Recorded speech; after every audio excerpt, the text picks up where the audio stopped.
Colin, what's the injury situation last week? I suppose George having gone up injured last week was the main one. Yeah, no, listen. George won't be fit for tomorrow night. As I said, he's got a hamstring injury. So we'll just have to wait on results to see what the outcome of that is. So it's we'll have to wait and see over the next few days, Rory. Yeah, it must be tough for him though, considering he battled his way back from injury and just gotten back into the team. No, it has been, and listen, he was fantastic against St. Pat's. He was very, very good. He's been out for a while with a quad injury. He's been coming back, and we had to, look after him in training that he doesn't do too much. We put him in against Pat's, and listen, these things happen. As I said, listen, he won't be fit for Friday night, but we'll have to see what the scan says. What about Jonas Hackman? And how far away is he from a recovery? Jonas is back in doing a small bit of training. So we'll have a look what he's like on Monday to see can he do a small bit more. So we just need to be careful with Jonas as well. Just obviously this is his second time it's happened.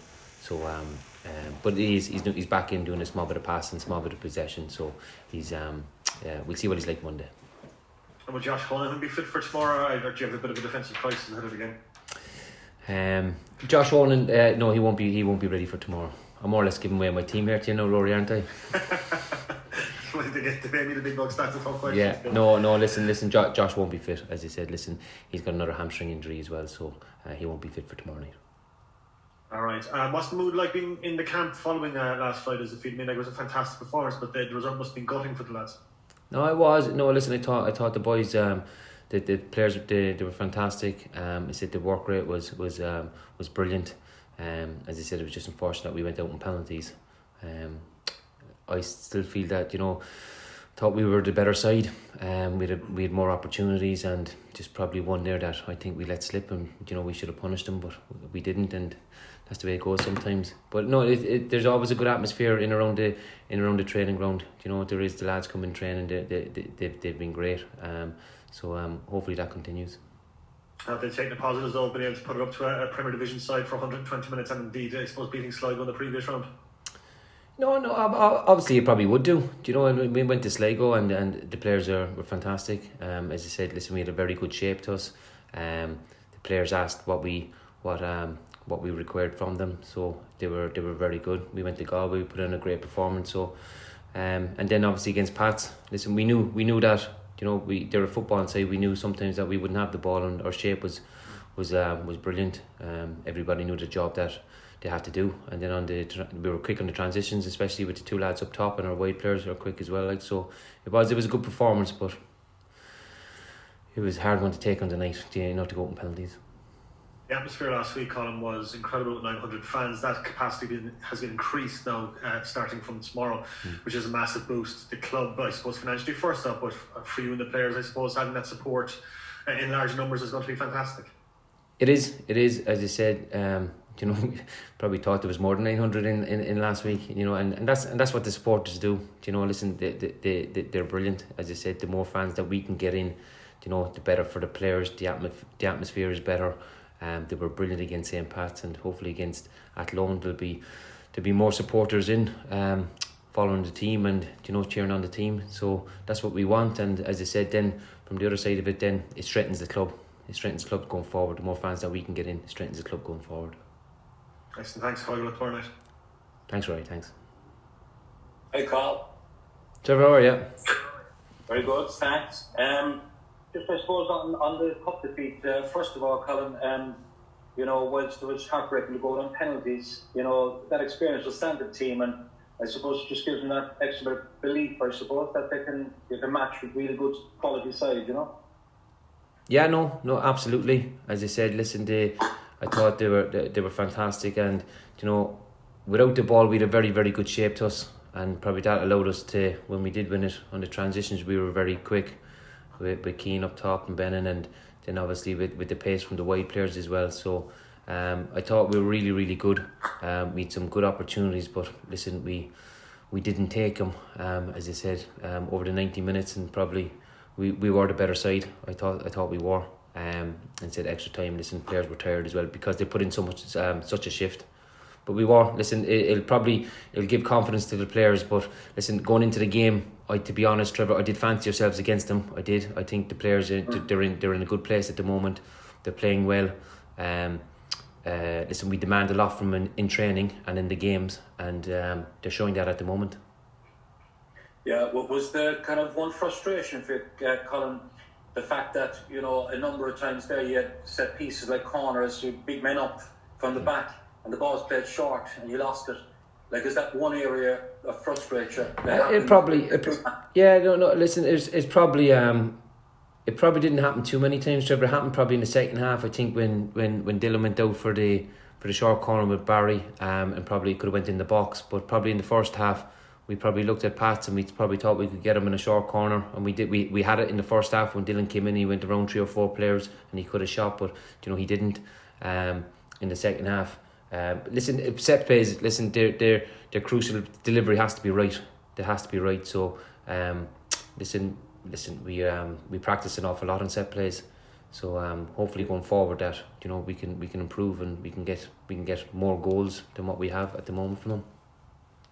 Yeah, no, just came into mind last night, I suppose, with the Irish match with the corner with John Egan's. Yeah, terrific. It is. Yeah. It's first of all, it's a great ball into the box, and then second of all is that he wants to go and put his head on it, and it's an aggressive header, and he's got the run on the Portuguese players, and it's a brilliant delivery, and it's a brilliant header as well. And listen, it was a fantastic goal it was last night. Yeah, just a pity in the end, wasn't it, Colin? It was, and you know it's difficult. You know, when you're in your situations like that, when you're defending it, you're defending the box, you're defending for your lives, and that they got so much quality. In that, listen, they're going to get opportunities, and looking at it, you're thinking, go on, hold it out. And listen, the quality of Ronaldo and the way he attacks the headers and the accuracy that he has it's incredible. But it probably just shows people that how to go and hit a ball. He's a hell of a player. He is. Yeah, he's probably the best finisher of all time. Is he, Colin? Do you think? He is. Listen, he is. He's unbelievable. As you said, in the game, you're looking at him and he's thinking he's not doing much. To be fair, he's not doing much. And then obviously balls in the box, and it's his movement, and it's his wanting to go and score goals. Is that probably drives him on? Is probably makes him different to everybody else. Balls in the box is just how brave he is to get up and head that ball, and the power and the accuracy that he can put into him, even in the 95th minute. It's incredible. It's incredible. But listen, going back from an Irish point of view, I thought, listen, the players, they were brilliant. Listen, the way they set up, they made it difficult for Portugal. The work rate was unbelievable, and the boys at the back, Duffy and Egan, it was a brilliant performance. But it was just unfortunate that they couldn't see it out. Yeah, just before they talk about the Athlone game, Colin, just on Friday night again, I suppose you had a number of players in your team that proved they belong at the top level in Irish football. I mean, obviously, King Coleman was terrific. You had a number of players that you know belong in that division. No, but listen, it's taken a bit of time, Trevor. It has. You know, we have a young squad here. But listen, I don't want to be making excuses every week and saying, we've got we need time, and you know we had a lot of individual errors over the last few months. But I'd like to think over the last 6 or 7 weeks, I thought the players have been they've been brilliant. King Coleman has been fantastic. He stepped in to wear the armband, and listen, I thought he was very, very, very good against a very good side against St. Pat's. He won his headers, he won his tackles, and listen, he was it was brilliant. It was brilliant to see, and hopefully he keeps those levels of performances up, and that's what we need from him and the rest of the players every week. Yeah, you run a great run, Colin. Like, I suppose unbeaten and 6th in the league, and that can only give team confidence. But I suppose just turning a few of those draws into wins is crucial in terms of any chance of top 5, isn't it? Yeah, no, it is, Trevor. Listen, we're unbeaten in a while now, but we need to get more victories. We need to get more. We need to get 3 points, especially on Friday night. So it's we need more points on the board. Absolutely, Trevor. Yeah, what do you expect against Athlone? Obviously, you met them twice. You beat them once, and they beat you. They kind of slipped down a bit of the table after a good start, But it be a sticky game. It will be. As I said, I thought we had a good performance in Turner's Cross, and unfortunately, they came away with the 3 points. Up in Athlone, I thought we were very good. But they'll be a different side, Trevor, under Paul. They'll be a different side. They'll be organised. We watched the game against Galway. They were very, very good. They got some good players. So it's we've done a bit of work during the week on them. So we'll have that. Listen, the players they'll be organised and they'll know what to do. But it'll be another tough game Friday night. Yeah, and just the last one, Colin, I suppose it's a battle for 6 now, and they're 3 points ahead. If you beat them, like, you reel them into 6th. No. Listen. It is. Listen, we need to go and win the game. We need to go and nearly win every game now going on, Trevor. Do you know? That's the challenge to the players. You know, they put in a good performance last week against Pats, and the challenge is now is that can you go and do it now again against Athlone? Do you know? So it's that has to be done every week. And you know, for the size of the club that we have and demands that we put on the players, it has to be every week. And he said, listen, we got players that are they're itching to get on the pitch. We've got a few options off the bench. So listen, performance have to be to a high level, and that's what we want from this club going forward. Is that players, when they go on, they put on the jersey. And listen, I know they represent the people of Cork, but they represent themselves and their family as well. So listen, just go make people proud and give it everything that you got, and that's what we're doing at the moment. So hopefully that continues.